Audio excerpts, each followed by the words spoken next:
Hello everyone and welcome back to my channel G R blogs. तो title देखकर आप सब समझ ही गए होंगे कि आज का मेरा ब्लॉग किस चीज़ पर है।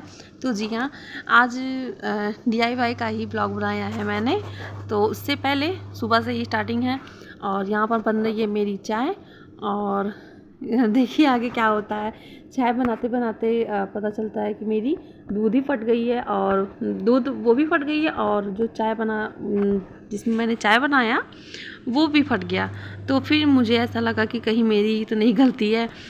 तो फिर मैंने मम्मी को बुलाया और ने भी दिखाया। तो फिर वो गई है मतलब अभी जाएंगी दूसरा दूध लाने, क्योंकि हमारे यहाँ है कारखाना। मेरे हमारे यहाँ का बिजनेस है स्वीट हाउस का, मिठाइयों का ही है। तो फिर दूध वहाँ पर कारखाने पर ही दूध आया और वहाँ पर भी वो दूध फट गया।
And welcome back to my channel G R blogs.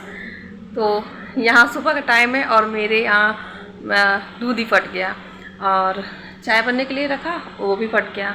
तो फिर अब जब तक दूसरा दूध नहीं आता तब तक बिना चाय के ही रहना पड़ेगा। तो यहाँ मम्मी लेकर आ चुकी हैं फिर से नया ताज़ा दूध। तो यहाँ पर कारखाना पास में ही है हम लोग का। तो फिर वहाँ से आ गई है दूध और वो जो फटी दूध थी वो फिर से चली गई है वहीं पर, उसको रीयूज़ हो जाएगा वो। तो और यहाँ आज मैं बनाने जा रही हूँ लेफ़्ट ओवर रोटियों की अच्छी रेसिपी है। जो रात की बच जाती है रोटियाँ, तो उनको कैसे मैनेज किया जाए, उनको कैसे ही रीयूज़ किया जाए जो बच्चों को भी मतलब अच्छी ही लगे खाने में। तो उसके लिए ही मैंने वो 4 आलू, उबले हुए 4 आलू थे, तो उनको मैंने मैश किया और फिर उसमें नमक, मिर्ची और थोड़ा ज़ीरा और अदरक और धनिया पत्ता और मिर्च तो बताया, इतना ही सामान डालकर और फिर उसको अच्छे से मैश करके फिर वो जो लेफ्ट ओवर रोटियाँ बची हैं उनके ऊपर लगाकर और बेसन के घोल में थोड़ा सा नमक और ज़ीरा डालकर उसको उसी में डिप कर उसको फ्राई कर लेना है। और सच में ये बहुत ही अच्छी भी लगती है, खाने में भी पता ही नहीं पड़ता कि ये लिफ्ट और रोटियां ही हैं। और जैसे ब्रेड का स्वाद आता है, ब्रेड पकौड़े में जैसे स्वाद आता है, सेम स्वाद वैसे ही इसमें भी आता है। अगर आप बच्चों को बताएं ना कि इसमें रोटियां नहीं है तो वो पता भी नहीं पाएंगे। और बची हुई रोटियों का और एक यूज़ है, उसको रीयूज़ कर सकते हैं, और वो बिना बेसन का ही, उसमें बेसन लगाने की ज़रूरत नहीं है। केवल ऐसे ही जैसे मैंने इसके उसको फोल्ड करके उसमें बीच में आलू लगाया है, वैसे ही वो भी सेम ऐसे ही रहेगा। बस उसमें मैदे के घोल से उसके साइड को, कॉर्नर को सारे सील कर देने हैं, चिपका देने हैं, और वो चिपका कर फिर आप डायरेक्ट भी तल सकते हैं। और डायरेक्ट तलकर वो रोटियां जो हैं वो एकदम करारी सी हो जाती हैं, कुरकुरी हो जाती हैं, तो वो बहुत अच्छी लगती हैं, वो भी अच्छी लगती हैं खाने में। पर ये इस तरह से बेसन के घोल में लपेट कर खाने से ये पकौड़े का स्वाद आ जाता है इसमें, और वो पैटी की तरह होता है। जो डायरेक्ट रोटियां तली जाती हैं तो वो पैटी की तरह का स्वाद आता है, जैसे समोसे टाइप का स्वाद आता है, और ये आपको पकौड़े का स्वाद देगा। तो दोनों ही तरह से आप बना सकते हैं, दोनों ही बहुत टेस्टी लगती हैं। आपको जैसे मानो आप ज़रूर ट्राई करना, आप दोनों ही ट्राई करना, आपको लेफ्ट ओवर रोटियों से फिर टेंशन नहीं रह जाएगी कि इसको रीयूज़ कैसे करें, नहीं खाने का मन है या फिर कैसे ही दें किसी को। तो इसका ये बेस्ट ऑप्शन मुझे लगता है, और मेरे बच्चों को पसंद भी है, वो लोग खा ही लेते हैं।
तो यहाँ पर लग चुका है हम लोगों का नाश्ता, मेरा, वीनू, आराध्या, तीनों लोगों का नाश्ता लग चुका है, और अब हम लोग चल रहे हैं कुछ खाने पीने।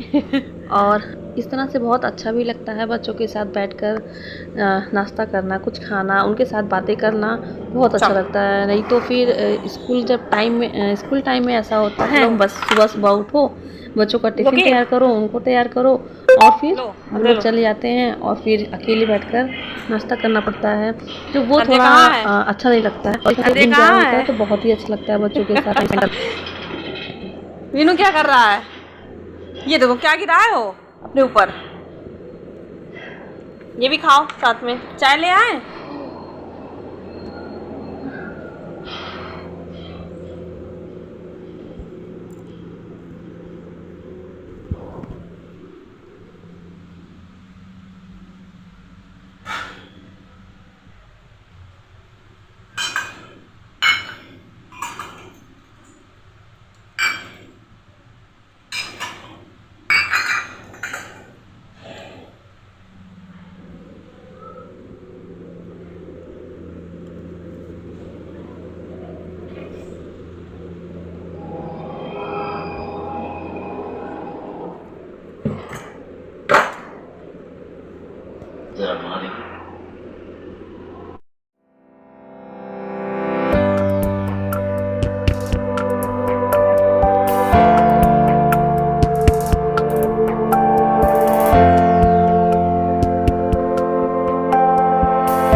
और अभी टाइम हुआ है किचन की हालत सुधारने का। चलिए पूरी किचन की हालत सही कर।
और ये सही भी रहता है, नाश्ता किया या फिर दोपहर का खाना हुआ या फिर रात का खाना हुआ, इसके बाद जब अगर किचन तुरंत क्लीन कर दो, तुरंत सफाई हो जाती है तो ही अच्छा रहता है। नहीं तो फिर वो हम मैसी सा दिमाग में भी घूमता रहता है कि किचन सही नहीं है मतलब अच्छा नहीं लगता है। तो इसलिए जैसे ही दोपहर का खाना हुआ, जैसे ही रात का खाना हुआ, किचन क्लीन कर दो। बर्तन भले ही किनारे पड़े रहे, मतलब कभी कभी ऐसा होता है रात में बर्तन नहीं धुले जाते, बहुत ही लेट हो जाता है। मेरे यहाँ तो खासकर बहुत लेट हो जाता है रात को खाना खाते समय। कभी कभी मतलब 12 है, 12:15 ऐसे हो जाता है रात को, क्योंकि फिर जेंट्स लोग भी जब रात को लेट ही आते हैं शॉप से अपने अपने, तो फिर जाहिर सी बात है औरतों का भी लेट हो ही जाएगा खाना पीना करने में। फिर 12 बजे रात को बर्तन धुलना थोड़ा ऑकवर्ड सा लगता है, अच्छा नहीं लगता है। तो इसलिए फिर रात का बर्तन तो रह जाता है। कभी कभी ऐसा होता है कि हाँ 11 साढ़े 11 तक अगर खाना पीना हो गया तो फिर बर्तन भी रात में ही साफ़ हो जाते हैं। नहीं तो फिर केवल किचन साफ़ करके और रात में बर्तन को ऐसे ही भिगा देते हैं बेसिन में, तो ये ठीक रहता है। तुरंत के हाथ सफाई भी होती चलती है तो माइंड में घूमता नहीं है। नहीं तो माइंड में सारे टाइम यही घूमता रहता है कि किचन क्लीन नहीं हुआ है। और एक बार अगर आपके घर का कोई भी एरिया थोड़ा क्लीन नहीं है, थोड़ा मैसी सा है, तो वो चल सकता है, बट किचन ऐसी जगह है जो हर वक्त साफ़ रहनी ही चाहिए।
और यहाँ बच्चे निकले हुए हैं गली में थोड़ी मस्ती करने के लिए। और यहाँ आराध्या को मच्छर बहुत काट रहे हैं, बोल रही है कि बाहर मच्छर बहुत काट रहे हैं, इसलिए वो अंदर चली गई। और ये वीनू को तो बुलाना पड़ता है, ये तो एक बार अगर निकल गया तो फिर आने का नाम ही नहीं लेता है जल्दी। और यहाँ इसलिए आई हुई इन लोगों को पढ़ाने के लिए, इन लोगों को होमवर्क कंप्लीट कराने के लिए, जो समर वैकेशन का होमवर्क मिला हुआ होता है उसे कंप्लीट कराना है। और ये जान रहा है, वीनू जान रहा है कि हाँ इसी पर्पज़ से बुला रही हूँ, इसलिए वो और ही मतलब इग्नोर कर रहा है, आ नहीं रहा है जल्दी।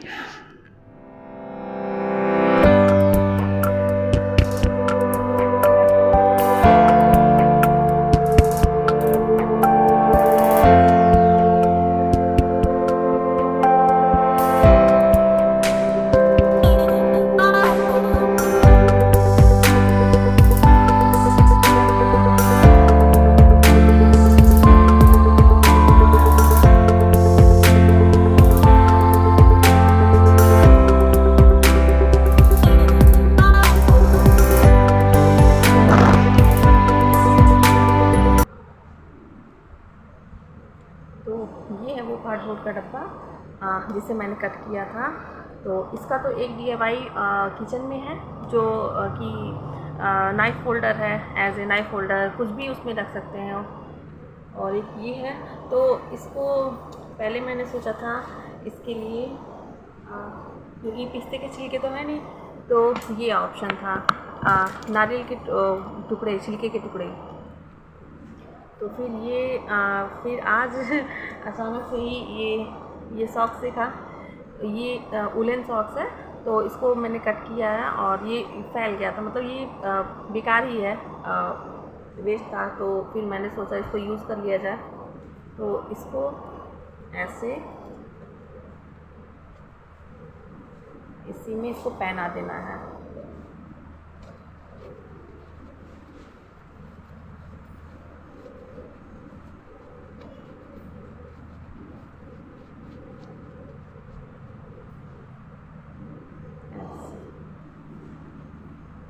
और ये जो नीचे का पोर्शन है इसको या तो आप ग्लू गन से आप चिपका भी सकते हैं, या फिर ये इस पर सिलाई करके इसको कवर भी कर सकते हैं।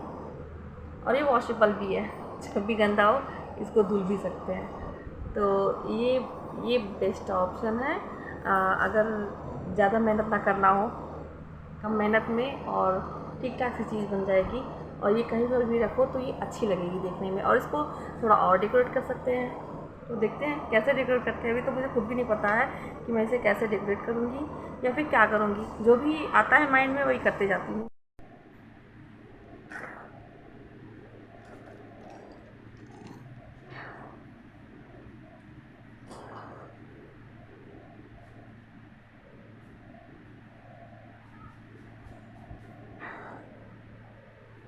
मेरे पास तो ग्लू गन तो नहीं है और ना ही कुछ चिपकाने के लिए अभी प्रेजेंट में है, तो इसलिए बेस्ट ऑप्शन सिल दो।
ऐसे टिक जाएगी। इसको थोड़ा और डेकोरेट कर देंगे।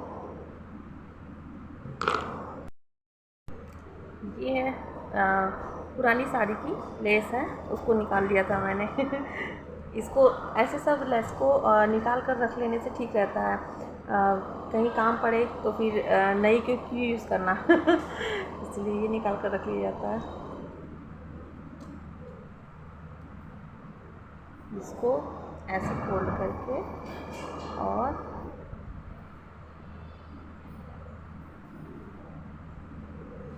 ऐसे सिलाई लगानी है, डबल फोल्ड करके।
एक मोतियों की माला थी, ऐसे ही लड़ी एक पड़ी हुई थी, तो यहाँ पर वो मैंने लगा दिया है। और इसी के कुछ मोती के दाने निकल गए थे, तो उसे मैंने इसके सेंटर पर एज ए डेकोरेशन यूज़ कर दिया है।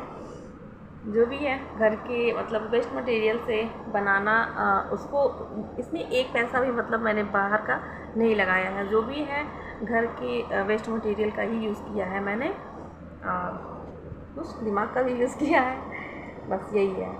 और एक्स्ट्रा इसमें कुछ भी चीज़ ऐसा नहीं है जो मार्केट से लाया हुआ है। और मैं ऐसा ही करती हूँ जो कि मैं घर में जो भी चीज़ अवेलेबल है उसी से ही बनाने की कोशिश करती रहती हूँ, कुछ ना कुछ। क्योंकि यहाँ मार्केट भी ऐसा नहीं है कि जो मतलब ऐसा तो मिल जाएगा सामान, लेकिन उसके लिए पैसा क्यों ही खर्च करना। अगर घर के वेस्ट मटेरियल से और थोड़ी सी दिमाग लगने से कुछ सामान बन जाता है, रीयूज हो जाता है, उसको रिसाइकिल कर सकते हैं हम, तो ज़रूर कर देना चाहिए। और ये एक शौक़ है जो सबको ही मतलब होना चाहिए, सबके अंदर ही होना चाहिए।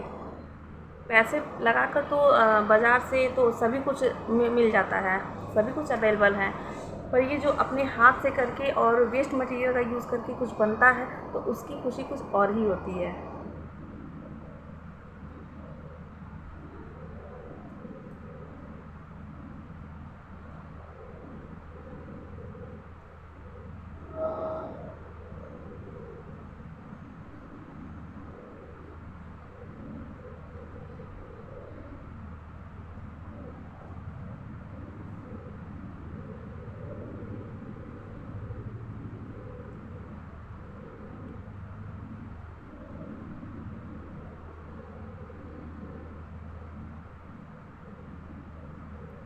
और ये पहली बार है जब मैं मतलब कोई भी चीज़ ऐसे रिकॉर्ड करके बना रही हूँ तो मैं भूल ही जा रही हूँ कि मुझे रिकॉर्ड भी करना है। मैं रिकॉर्डिंग में भी हूँ ऐसा हो रहा है मेरे साथ।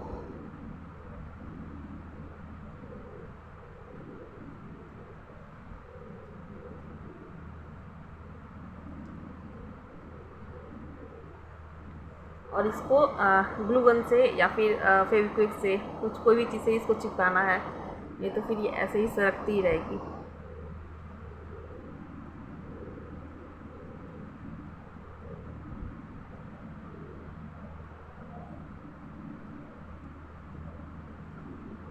तो ये बन गया मेरी आराध्या का पेन होल्डर या फिर आप कुछ भी रख सकते हैं, कॉम होल्डर की तरह आप यूज़ कर सकते हैं इसको। कोई सामान रखने के लिए आप यूज़ कर सकते हैं इसको। और ये बहुत ही ऐसे DIYs बनाते ही रहने चाहिए और मुझे तो बहुत खुशी मिलती है ऐसा कुछ करने पर। तो यहाँ पर देखिए ये मैंने अपने DIYs रखे हुए हैं, जो एक मनी प्लांट का है और एक आपको बताया था मैंने इसी का एक पार्ट है, ये कट करके रखा हुआ था, मैंने बनाया हुआ तो है। ये इसका पहले यूज़ कर दिया था मैंने इसको पिस्ते के छिलके का यूज़ करके और इसका बनाया था, बताया था आपसे। और ये इसका एक पार्ट ये था, तो इसको आज मैंने रीयूज़ कर लिया है। तो देखिए इसमें ऐसे आप कुछ भी इसको ऐसे रख सकते हैं, एज ए किचन में भी आप रख सकते हैं और अपने बेडरूम में भी रख सकते हैं आप, और अपने डाइनिंग पर भी रख सकते हैं एज ए स्पून होल्डर। तो फिर ऐसे DIYs बनाते रहिए और इन्जॉय करते रहिए। तो please keep watching my channel and